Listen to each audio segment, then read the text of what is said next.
Hey, North Idaho watchers. Today, we are diving deep into something every Californian and Washington transplant wants to know. What really happens to your wallet when you move to North Idaho?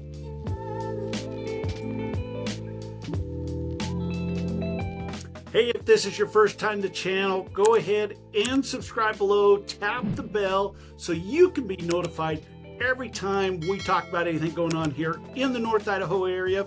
I'm Reed Wilson with Revealing North Idaho. I've been a licensed realtor here in the state of Idaho for about 20 years now, and happy to talk to you about any of your real estate needs. Today, we want to talk about Idaho's real cost of living. Today, we're going to walk through and break down everything: housing, utilities, taxes, and those sneaky little living expenses that can crush your budget. So let's kind of get started with the biggie. Is the one that's most talked about is housing costs. And I got some of this information from different sources. Some of this is just my knowledge of being in the area and being in Idaho and in a real estate agent for 20 years. And some of it's research I've been able to dig up in other areas. But talking about Idaho housing compared to California and let's say Western Washington. So right now, year to date, from what I could find, California median home price up through February of 2025 was $829,060. Now that figure came from the California Association of Realtors. Western Washington, using the Seattle area because it's hard to break down. You do have some smaller towns over there. The Seattle median home price in that area is $832,800, and I got those statistics off of Realtor.com. North Idaho median home price year to April of 2025, $535,000, and of course I just pulled that off of our local Coeur d'Alene MLS, the multiple listing service used by the realtors that has all the key breakdowns. So to give some breakdowns by city, Coeur d'Alene average median home price year to date, $549,500. Post Falls, $510,000. Hayden, $541,511. And Sandpoint has now gone up to a whopping $700,000. So many of these areas, you are able to see that just the price difference between the two areas is quite substantial. But don't get me wrong, even though that looks good, a lot has changed here in the North Idaho area.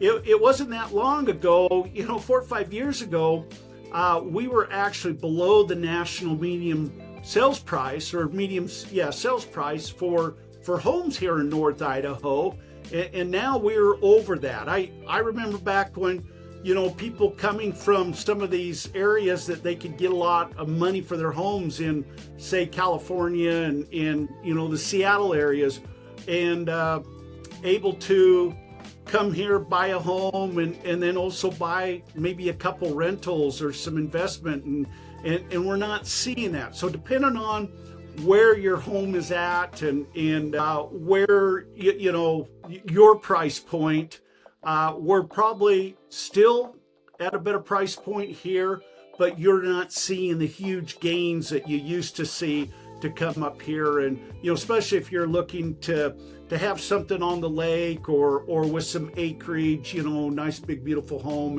and a shop and some of that type of stuff. So there are some differences in those areas, but just keep that in mind. But overall, North Idaho still has a better price point than what we're seeing in those areas. I don't know how it compares to the area you're in if you're not in those areas, but certainly you'd be welcome to give me a call, and we can discuss those individual areas and price points as needed. Utilities and services. Let's talk a little bit about utilities here based on what we're seeing in other areas. California average monthly utility comparison, California's showing 250 to 350. Now, I be honest with you, I did a chat GPT and then also went in and Googled this, and both came up pretty close. So I don't know how accurate these are going to be, but you know what your individual monthly utilities are, and so if these are off, if they're high or low, you know, kind of base it. But California, we're showing 250 to 350. Western Washington, we were showing it showed 200 to 300. North Idaho, 150 to 250. So we typically have lower electric rates, lower gas rates, lower water services. We typically have more affordable internet packages. So overall, a lot of our cost of monthly expenses are usually lower. And then, of course, if you're buying something that's out in the country where, say you have a septic in a well, that's going to drop tremendously. So just kind of depends on where your home's going to be at and what some of that's going to look like as far as what's needed. Thinking about relocating to the North Idaho area? Well, I've got just the thing for you. My team and I have actually taken the time to create the ultimate relocation guide, which is meant to save you hours of research. And I've linked it down below. From top employers, the best hospitals, and a whole lot more information of things that you need to know before making the move. The best part is this guide is 100% free. That's right, it's 100% free. Just click the link in the description below or the top pinned comment. Hope this helped. Okay, let's talk about taxes. Tax breakdown, and the tax difference is going to be something important to many of you, especially if you're retired. You know, maybe now you're on a fixed income or whatever that looks like. But typically, taxes have always been, you know, one of our biggest expenses. And it seems like wherever we turn, we're getting taxed on something. Now, I know it's more in some of these areas. I know California, Washington has a lot more taxes on a lot of different things than we do. But here's some of the difference that we talked about. California, highest state income tax in the U.S. So I've seen up to 13.3%. I don't know if that's still accurate, but that's probably pretty close. Washington actually has no state income tax. So, you know, that is one of those things, you know, if your politics aren't such that you're feeling like you got to be one side or the other, you might talk to your accountant and see if there is an advantage based on the no state income tax. But Washington State does have a much higher property tax. North Idaho. So no state tax on Social Security here in North Idaho. In Idaho, we got a flat 5.8% state income tax. We have lower property tax rates. Now, I shouldn't say that. Our tax rates will look very in comparison with, say, California and some of those areas based on what our tax rate looks like. But Idaho is also a non-disclosure state.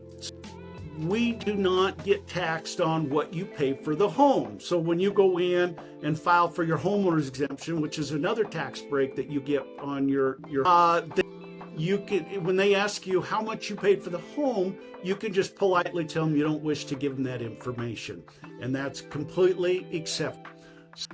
It does feel strange in some of these areas. They've gotten pretty close on the taxes. I think we've all seen the taxes come up here in Idaho. If you look at some of my other videos talking about some of these areas that people are maybe getting out of, you know, like in the Coeur d'Alene area and some of that, where we've seen a lot of the taxes continue rise. The homes keep, newer homes, the homes keep getting torn down, rebuilt bigger and nicer, or remodeled, etc., etc.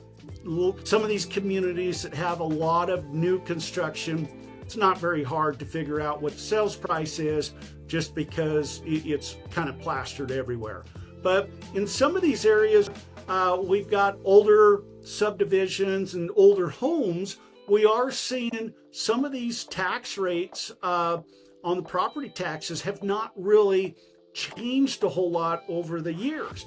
And they're still far more affordable than some of these other areas. And so that is a nice advantage. So if you go and upgrade your home, you're not all of a sudden going to get hit with a high tax. I know like in Washington, because I'm also licensed to sell homes in Washington, when you buy a home over there, you let them know what you paid for the home and you get taxed on that amount.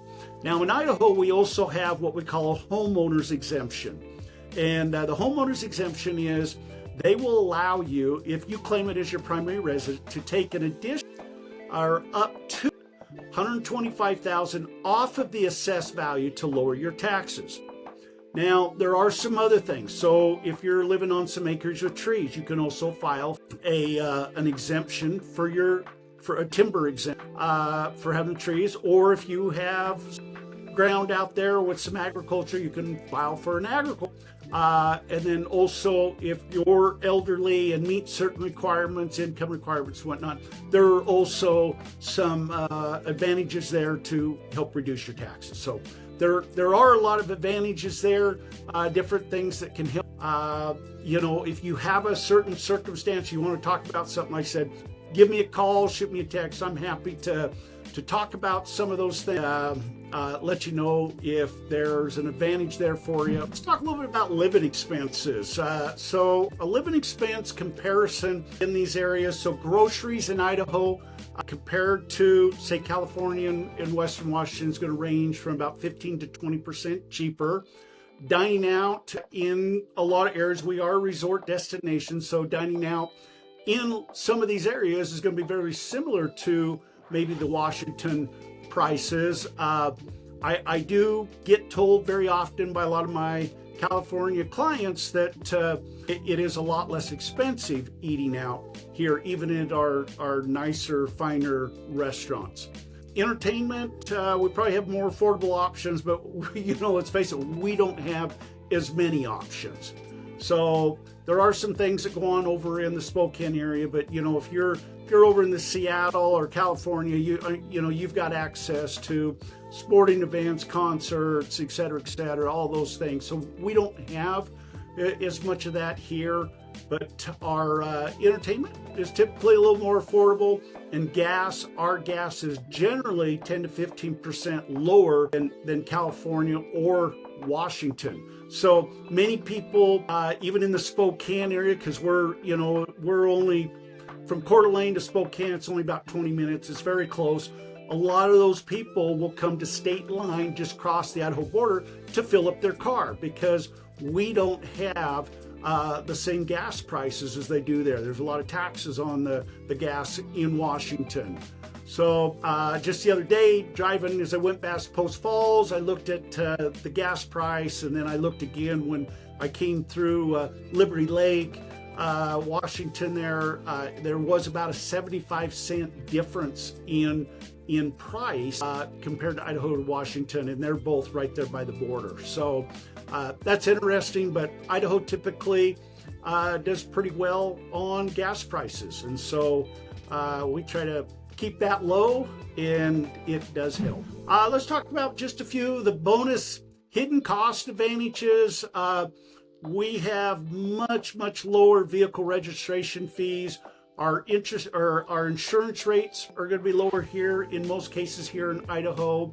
Healthcare is typically going to be lower here in Idaho, and we have by far shorter commute time. Look, if you're sitting in California, Western Washington, or any of these other places that have a little higher cost of living, and you're dreaming of a more affordable life, North Idaho isn't just a dream, it's a financial strategy, one that could save you thousands every single month. Not convinced? Let's do the math. Do the math yourself. Call me, we'll do the math. Be happy to walk through different scenarios. You let me know what your concerns are. I can help you get in touch with the right people. If it's you're wanting to talk to an accountant or you're needing some idea of what certain costs of things are, you're concerned about things in your, say, your retirement or daily life that you need often, then be happy to chat about that stuff. Drop me a comment, where you're moving from. Let's talk real numbers. And please do not forget to download our free relocation guide. It's linked here just below. And give us a call, shoot us a text. Like I said, me and my team, we're never too busy for you. And we want to help make your move to North Idaho a smooth transition.